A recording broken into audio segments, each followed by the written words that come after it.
días enteros caminó con él sin la razón.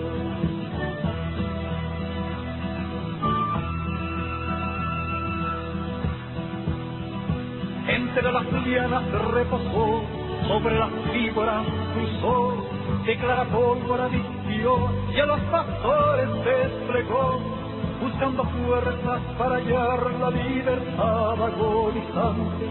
Después que un día cayó en la tierra el claro comandante.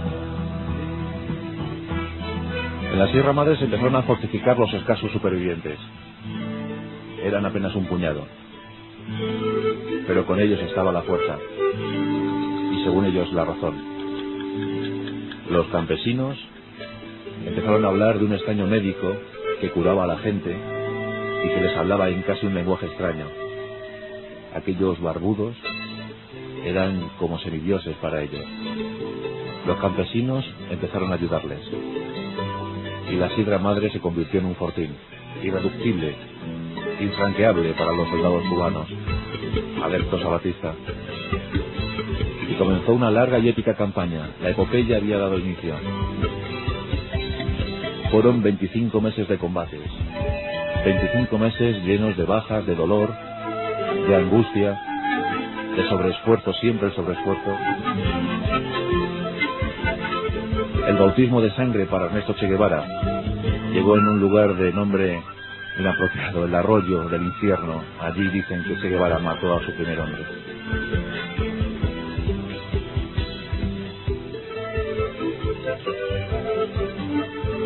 Batista no daba crédito a lo que estaba ocurriendo.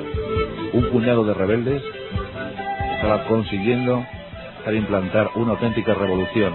Por más soldados que enviaba al frente, estos volvían maltrechos, malheridos, desmoralizados. Las bajas eran innumerables. Y al fin, después de 25 meses de combates, Fidel Castro el 1 de enero de 1959 entraba en Santiago. El comandante Cienfuegos y el comandante Che Guevara el 3 de enero lo harían en La Habana, después de acabar con el bastión de Santa Clara. Batista huía desfavorido de Cuba. La revolución había triunfado. Pocos días más tarde se le entregó la nacionalidad cubana a Che Guevara.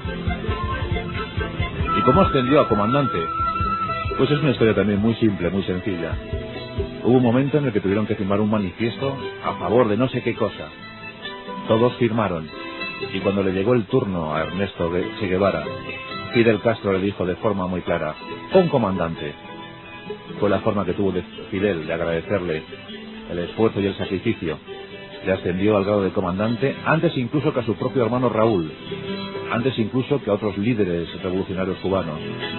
Aquel argentino nacido en Rosario, 30 años antes, tan solo tenía 30 años Che Guevara cuando triunfó la revolución, ya era comandante, ya había sido elegido por el destino. Aprendimos a quererte desde la histórica altura, donde el sol de tu bravura le puso cerco a la muerte.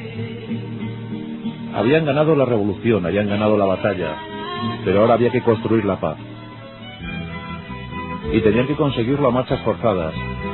Eran claramente hostigados desde el exterior. Che Guevara, que sin duda alguna era el más carismático, el más diplomático de todos, posiblemente uno de los más cultos, fue nombrado como diplomático, como enlace con el mundo exterior, e inició un extensísimo viaje por el mundo.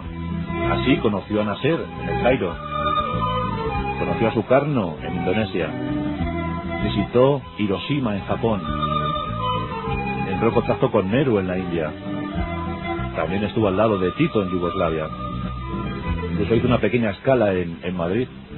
No conoció a Franco, claro. Sí, hay un detalle curioso, y es que le abrieron los almacenes Galerías Preciados para que comprara una máquina de escribir,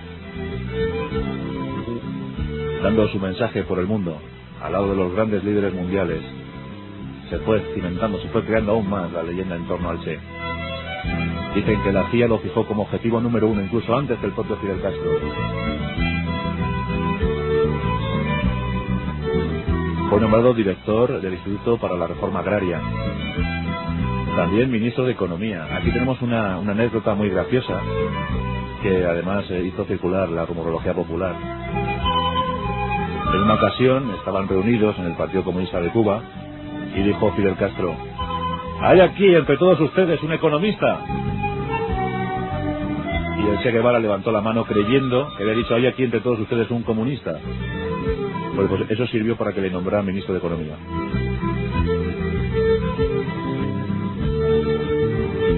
También fue nombrado director del Banco Nacional de Cuba.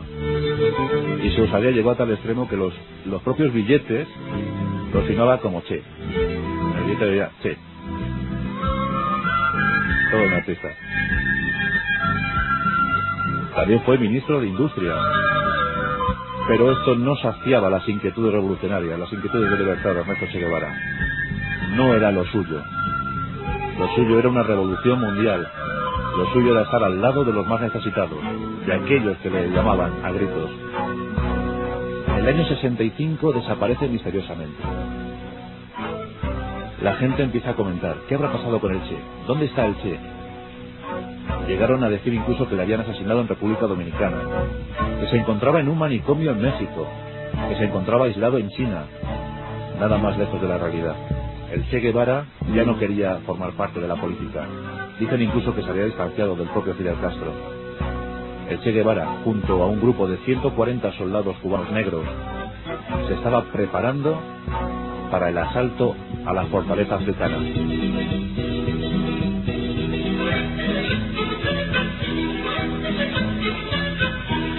A todo esto, la historia con Gilda había terminado y se había unido con la señorita Ayla Marx. Con ella había tenido 4 niños. 4 vástagos, 4 retoños. Pero la familia no le fijó al territorio. Renunció a sus cargos. Renunció a todo. Y se marchó como guerrillero al Congo. Allí estuvo poco tiempo. Apenas estuvo 3 meses en el año 1966, por falta de unidades revolucionarias. Y regresó de forma incógnita a La Habana. Y preparó su gran salto, su definitivo salto. Tras la estela de Bolívar, de Sucre, de José Martí, se fue al continente. Ese año 1966 llegó a Bolivia. Bolivia era un sitio propicio para nido de guerrilleros. Un país extensísimo, más de 1 millón de kilómetros cuadrados. Apenas contaba con 5 millones de habitantes. En el Gran Chaco boliviano esperaba encontrar una respuesta entusiasta por parte de guerrilleros, campesinos, pero la situación ya no era la misma que en Cuba. Los campesinos no estaban del todo convencidos